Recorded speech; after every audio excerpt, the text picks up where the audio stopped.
Hello, my dear friends. I'm about to give you a free gift. It's a sample video from my patreon.com site, and it is a mini mentoring session. You'll get one of these every Friday, just as a little teaser, a little taste to see what it would be like to get one of these 5 days a week. If you decide you'd like to have one of these mini mentoring sessions 5 days a week, ad-free, go to A Better Life with FlyLady Kat at patreon.com, patreon.com, and sign up. It's only $5 a month. You get 20 videos a month, and they are designed to give you a kick in the pants first thing in the morning. It's set up so that you can see them first thing, so you can watch them in bed even before you get going.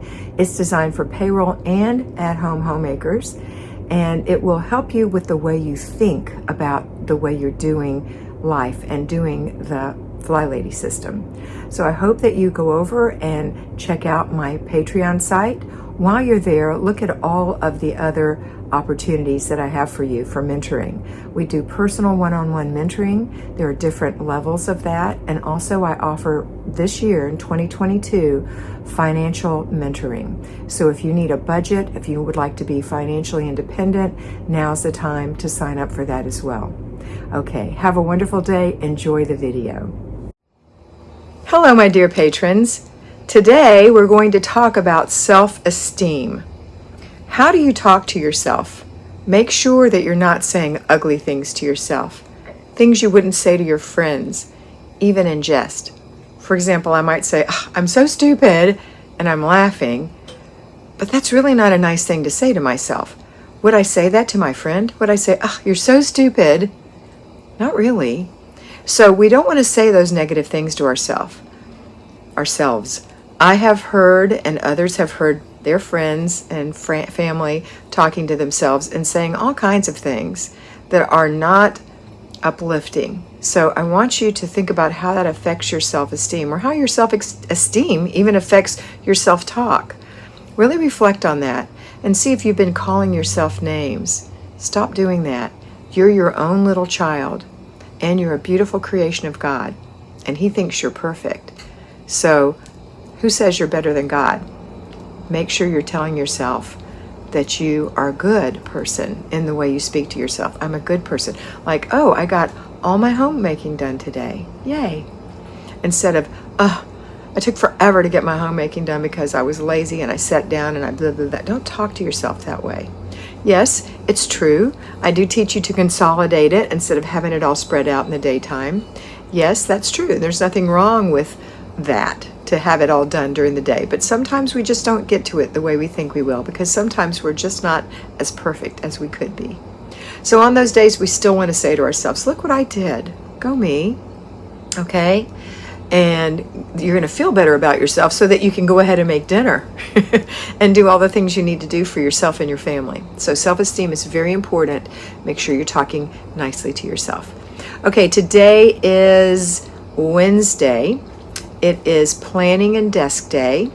If you're a payroll homemaker, you're going to do Planning and Desk Day on Sunday afternoon.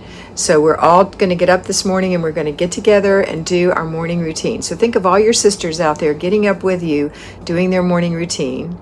And then we're going to get our children up if we have them, put them through their morning routine. We're going to do a clutter stop this morning to make sure that there's nothing trying to grow into a big clutter pile. And payroll, you're going to go to work. You may have to do a load of laundry this morning or get it started. You know what your plan is. You may have to go through an inch of paper, both at-home and homemakers, at-home homemakers and payroll homemakers. But whatever it is, when you're done, go to work or take your kids to school and go to work.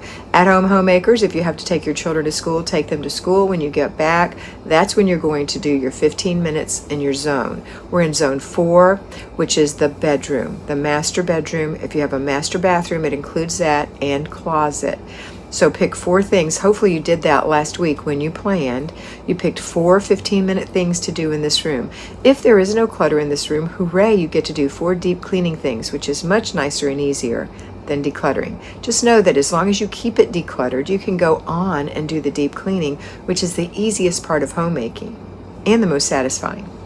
Okay, after we've done that, If you have homeschooling children, if you've done your morning routine, then you're going to do your homeschooling. If you have little ones, you're going to play with them or whatever. You've got some time after your morning routine and your 15 minutes of zone cleaning or zone decluttering, and then when you start lunch. So you've got time there. Then start lunch, clean up after lunch, maybe put your littles down for a nap, and now you can work on planning and desk day, which is a quiet time for you.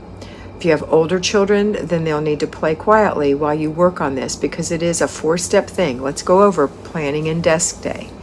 It's 4 steps. I went over it recently with you, but I'll do it again. 4 steps. It's food, finance, inbox, and planner.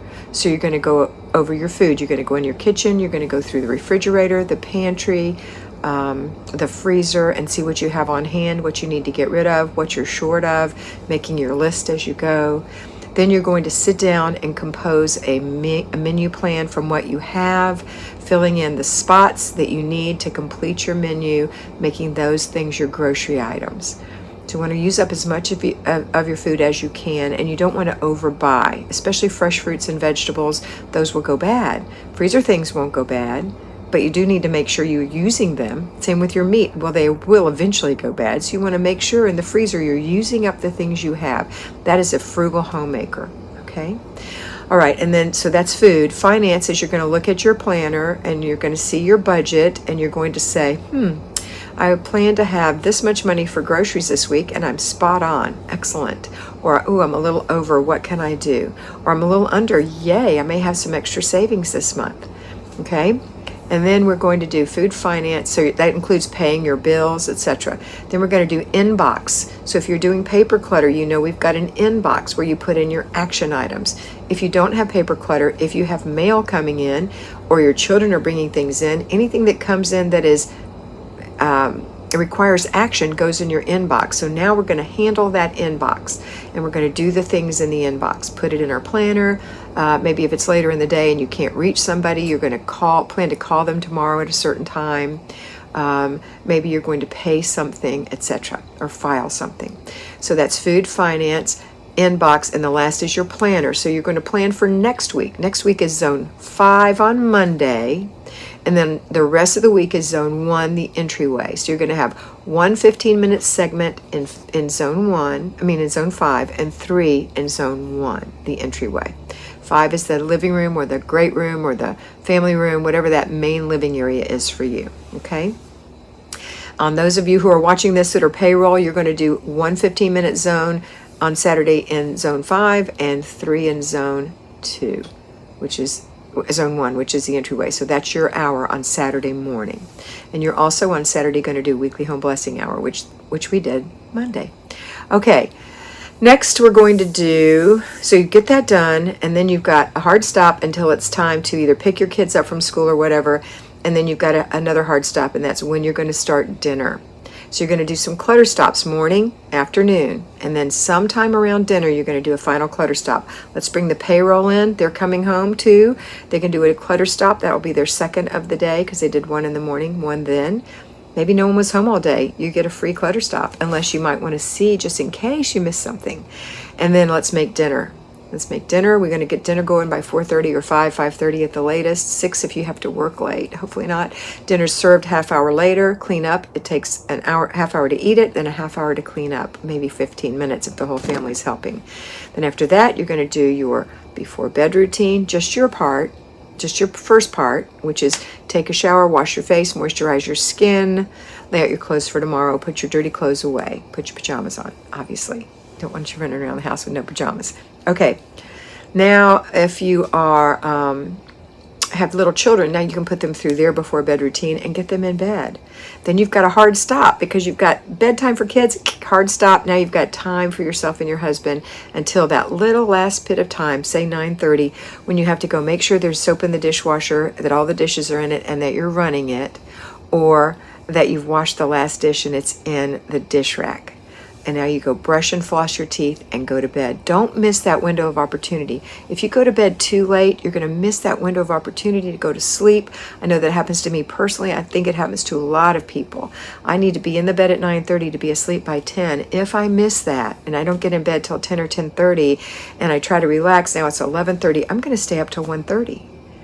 It might not happen to you, but it happens to me. So make sure you get in bed at that time that you need to, that you can get in and go to sleep.